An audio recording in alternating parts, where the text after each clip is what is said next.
El ars antiqua, también llamado ars veterum o ars vetus, se refiere a la música de Europa de finales de la Edad Media, aproximadamente entre 1170 y 1310, que abarca el periodo de la Escuela de Notre Dame de Polifonía y los años posteriores.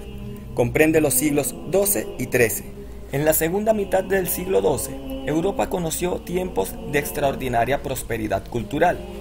Se empieza a construir las grandes catedrales góticas como la Catedral de Notre Dame en París, que será crucial para el ars antiqua. El centro principal de actividad se sitúa en la denominada Escuela de Notre Dame, de la cual formó parte un grupo de músicos, entre los que se encuentran dos que pasaron a la historia por ser los primeros autores polifónicos conocidos. Las composiciones de todos ellos se conocen como la música de la Escuela de Notre Dame y encuadra en el ars antiqua. Ars antiqua es el término que la musicología utiliza para referirse a la música polifónica de un periodo no del todo concreto, pero en todo caso anterior al siglo XIV. Por lo general, el término se limita a la música sacra, con exclusión de la canción profana de los trovadores y troveros, que a veces se utiliza para hacer referencia a más o menos toda la música europea del siglo XIII y un poco antes. El término ars antiqua se utiliza en oposición a ars nova, que es el periodo de la actividad musical aproximadamente entre 1310 y 1375.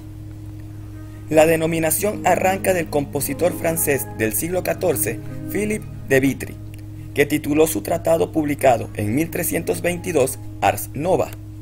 En este tratado hacía una contraposición entre el carácter innovador de su estilo, que él consideraba como Ars Nova, y el estilo imperante en la segunda mitad del siglo XIII, que consideraba totalmente pasado de moda y, por tanto, un arte antiguo, o ars antiqua.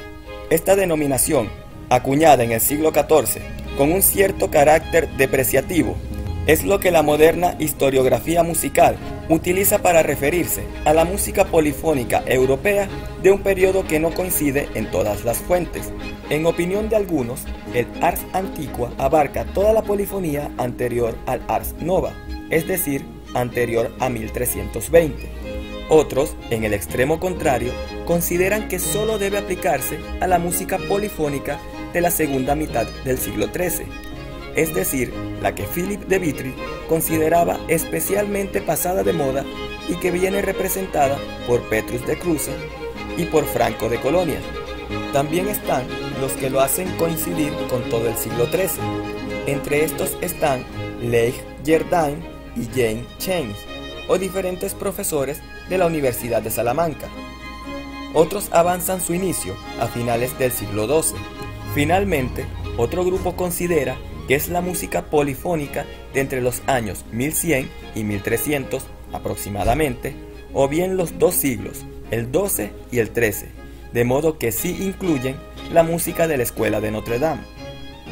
De todos modos, la opinión mayoritariamente aceptada como más autorizada considera que, a menudo, esta denominación abarca desde la Escuela de Notre Dame hasta el advenimiento del Ars Nova, es decir, desde aproximadamente 1150 hasta 1300 o 1320. Pero siguiendo la teoría de que se puede llamar Ars Antigua a toda la música polifónica anterior al Ars Nova, retrocedamos un par de siglos antes de que Philippe de Vitry publicara su tratado del Ars Nova y trasladémonos hasta la península ibérica. Si bien se tiene algunos indicios de que ya en la época visigótica pudiera haber cierta práctica polifónica primitiva en la península ibérica, tenemos constancia del canto polifónico desde la primera mitad del siglo XI. Esto queda atestiguado por el Códice Barcelona, archivo de la Corona de Aragón, procedente del monasterio de Ripoll. Este manuscrito fue copiado entre los años 1018 y 1046 y contiene varios tratados teóricos musicales como estos.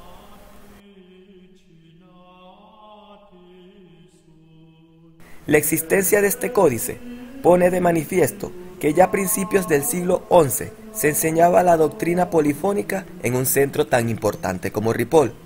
Este hecho quedará confirmado más tarde por los importantes manuscritos musicales que se han conservado en la península.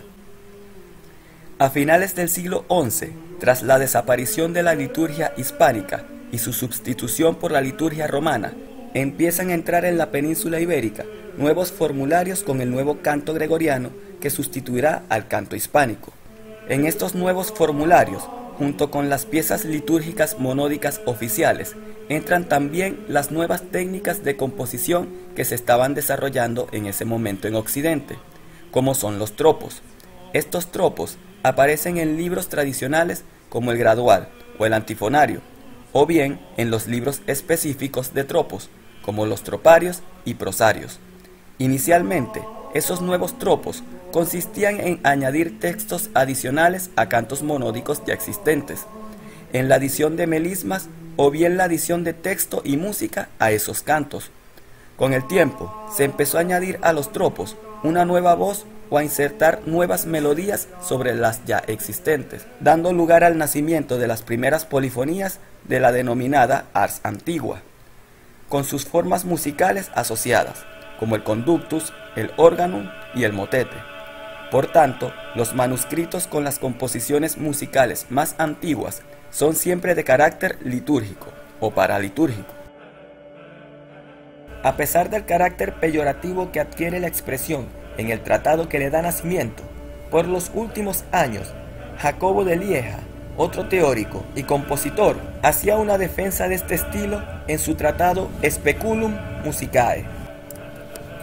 El ars antiqua es una consecuencia del desarrollo musical ocurrido entre los siglos IX y XII, cuando aparecen las primeras formas polifónicas, como el órgano, que consistía en añadir una melodía gregoriana llamada cantus firmus, una segunda voz a la distancia de un intervalo de cuarta o quinta, llamada organalis. Esta técnica se desarrolló en el marco de la música religiosa. El discantus, que consistía en dos voces que se mueven en dirección contraria. El conductus, que es un nuevo sistema polifónico nacido en la citada Escuela de Notre Dame, en el que la melodía principal no es gregoriana, sino inventada por el compositor, con un ritmo más o menos procesional. El motete constituye la gran invención de esta escuela. Se trata de un canto a dos o tres voces de carácter contrapuntístico. Tiene la peculiaridad de que cada voz independiente tiene un texto diferente y un ritmo también diferente, por lo que resulta una música muy vivaz y contrastada. El canon es una forma polifónica en la que hay una sola melodía, pero que se va repitiendo mediante entradas sucesivas de diferentes voces o instrumentos. La diferencia con las demás formas polifónicas es que hay una sola melodía, pero cantada o tocada en tiempos diferentes. En esta época se desarrolla la técnica conocida como nota contra nota o contrapunctus, que con el tiempo se va elaborando cada vez más, fundamentalmente en la parte rítmica, llegando a cantar muchas notas por cada nota del tenor, nota que muchas veces tenía el apoyo de algún instrumento. En la teoría de la música, durante el ars antiqua, tuvieron lugar varias mejoras respecto de las prácticas anteriores, la mayoría de ellas en cuanto a la concepción y la notación del ritmo. El teórico musical más famoso de la primera mitad del siglo XIII, Johannes de Garlandia, fue el autor del tratado De Mensurabili Musica, alrededor de 1240, que definió y dilucidó los modos rítmicos de una forma más completa. La mayoría de la música escrita que conservamos del siglo XII utiliza los modos rítmicos tal y como fueron definidos por Garlandia. Un poco más tarde, el teórico alemán Franco de Colonia fue el primero en describir un sistema de notación musical en que los diferentes valores rítmicos se asocian signos distintivos, en Ars Cantus Mensurabilis, escrito hacia 1260. Esta fue una innovación que tuvo un fuerte impacto en la historia posterior de la música europea. Casi todos los compositores del Ars Antigua son anónimos. Leonin y Perotin fueron los dos compositores conocidos por el nombre de la Escuela de Notre Dame. En un periodo algo posterior tenemos a Petrus de Cruz, un compositor de motetes que es uno de los pocos cuyo nombre se ha conservado. De los teóricos cabe destacar a Jacobo de Lieja, y también a Franco de Colonia y Adam Hall. Aunque el estilo del Ars Antigua comenzó a pasar de moda durante las primeras 2 décadas del siglo XIV, tuvo su último defensor en Jacobo de Lieja, que en su obra Speculum Musicae lanzó un violento ataque contra un Ars Nova irreverente y corrupto, defendiendo vigorosamente al estilo antiguo. Sus comentarios pueden considerarse un modelo para los críticos de música desde la Edad Media hasta la actualidad. Para Jacobo, el Ars Antigua era una música modesta y el Ars Nova era música lasciva, es decir, indulgente, caprichosa, indecente y sensual. Y hasta aquí el video de hoy. Si te gustó, comparte, dale like y deja tu opinión en la caja de comentarios. También me gustaría invitarlos a que me sigan en mis redes sociales. Éxitos y bendiciones a todos. Les ha hablado Manfer PS y hasta luego.